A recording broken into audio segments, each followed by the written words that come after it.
9वें श्लोक में भगवान कहते हैं आसक्ति अनविश्वं पुत्रदार ग्रादिषु नित्यम च समचित्वम इष्टानिष्टोपप्तिषु। आसक्ति रहित होना, पुत्र स्त्री घर आदि में एकात्मता घनिष्ठ संबंध न होना और अनुकूलता प्रतिकूलता की प्राप्ति में चित्त का नित्य सम रहना। आसक्ति उत्पन्न होने वाली सांसारिक वस्तु व्यक्ति घटना परिस्थिति आदि में जो प्रियता है उसको शक्ति कहते हैं। उस शक्ति से रहित होने का नाम आसक्ति है।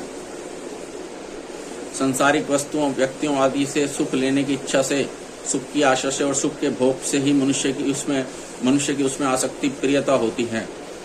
कारण है कि मनुष्य को संयोग के सिवाय सुख नहीं दिखता, इसलिए उसको संयोग जन्य सुख प्रिय लगता है, परंतु वास्तविक सुख संयोग के वियोग से होता है। इसलिए साधक के लिए सांसारिक आसक्ति का त्याग करना बहुत आवश्यक है। उपाय संयोग जन्य सुख आरंभ में तो अमृत की तरह दिखता है, पर परिणाम में विष की तरह होता है। संयोग जन्य सुख भोगने वाले को परिणाम में दुख भोगना ही पड़ता है, यह नियम है। अतः संयोग जन्य सुख के परिणाम पर दृष्टि रखने से उसमें आसक्ति नहीं रहती। अनविश्वं पुत्रदार ग्रादिषु, पुत्र स्त्री घर धन जमीन पशु आदि के साथ मानव का जो घनिष्ठ संबंध है, गाढ़ मोह है, तदात्म्य है, मानी हुई एकात्मता है, जिसके कारण शरीर पर भी असर पड़ता है, उसका नाम अविश्वंग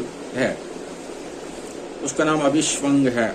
जैसे पुत्र के साथ माता की एकात्मता होने के कारण, जैसे जब पुत्र बीमार हो जाता है तब माता का शरीर कमजोर हो जाता है, ऐसे ही पुत्र के स्त्री के मर जाने पर मनुष्य कहता है मैं मर गया, शरीर धन के जाने पर कहता है मैं मारा गया। ऐसी एकात्मता से रहित होने के लिए यहाँ अनविश्वंग पद आया है। उपाय जिनके साथ अपना घनिष्ठ संबंध दिखे उनकी सेवा करें, उनको सुख पहुंचाएं और उनसे सुख लेने का उद्देश्य न रखें। उद्देश्य तो उनसे अनविश्वंग तदात्म्य दूर करने का ही रखें। अगर उनसे सेवा लेने का उद्देश्य रखेंगे तो उनसे तदात्म्य हो जाएगा। हाँ, उनकी प्रसन्नता के लिए कभी उनसे सेवा लेनी भी पड़े तो उसमें राजी न हो, क्योंकि राजी होने से अनविश्वंग हो जाएगा। तात्पर्य है कि किसी के भी साथ अपने को लिप्त न करें, इस बात की बहुत सावधानी रखें। नित्यम च समचित्वम इष्टानिष्टोपप्तिषु, इष्ट अर्थात मन के अनुकूल वस्तु व्यक्ति परिस्थिति घटना आदि के प्राप्त होने पर चित्त में राग हर्ष सुख आदि विकार न हो, और अनिष्ट अर्थात मन के प्रतिकूल वस्तु व्यक्ति आदि के प्राप्त होने पर चित्त में द्वेष शोक दुख उद्वेग आदि विकार न हो। तात्पर्य है कि अनुकूल प्रतिकूल परिस्थिति के प्राप्त होने पर चित्त में निरंतर समता रहे, चित्त पर उसका कोई असर न पड़े। इसको भगवान ने सिद्धियों समभूतवा दूसरे अध्याय के 48वें पदों में भी कहा है।